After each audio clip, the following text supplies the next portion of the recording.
कर्ज का बोझ। उन दिनों तेनालीराम की आर्थिक स्थिति ठीक नहीं चल रही थी। विवश होकर उसे महाराज कृष्णदेव राय से कर्ज लेना पड़ा। कर्ज लेते समय उसने महाराज को वचन दिया कि वह शीघ्र कर्ज चुका देगा। दिन गुजरते गए। तेनालीराम की आर्थिक स्थिति कुछ बेहतर अवश्य हुई, किंतु इतनी नहीं कि वह महाराज का कर्ज उतार सके। वह कर्ज को लेकर परेशान रहने लगा। उस परेशानी के दो हल थे। पहला कि वह किसी तरह महाराज का कर्ज उतार दे, दूसरा किसी तरह उसे कर्ज से मुक्ति मिल जाए।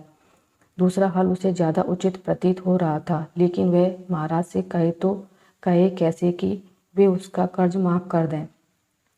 बहुत सोच विचार कर उसने एक योजना बनाई और इस योजना में अपनी पत्नी को भी शामिल कर लिया।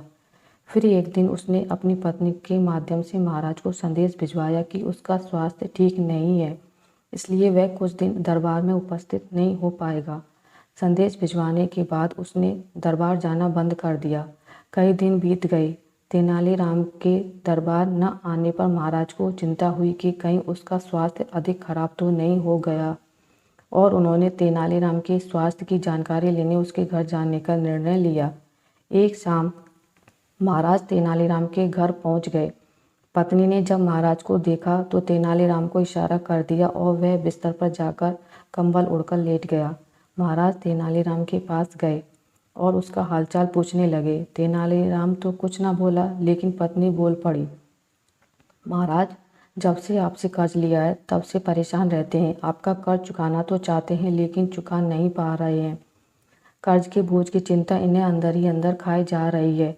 इस कारण ये बीमार पड़ गए हैं। अरे, इतनी सी बात की इतनी चिंता करने की क्या आवश्यकता थी तेनालीराम? चलो, मैं तुम्हें कर्ज के बोझ से मुक्त करता हूँ। चिंता छोड़ो और स्वस्थ हो जाओ।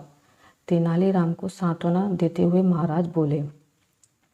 ये सुनना था कि तेनालीराम कंबल फेंक तुरंत उठ बैठा और मुस्कुराते हुए बोला, आपका बहुत बहुत धन्यवाद महाराज। तेनालीराम को स्वस्थ देख महाराज बहुत क्रोधित हुए और बोले, ये क्या तेनालीराम, तुम तो स्वस्थ हो। इसका अर्थ है कि कर्ज से मुक्त होने के लिए तुम बीमारी का बहाना कर रहे थे। तुम्हारा इतना साहस, तुम दंड के पात्र हो।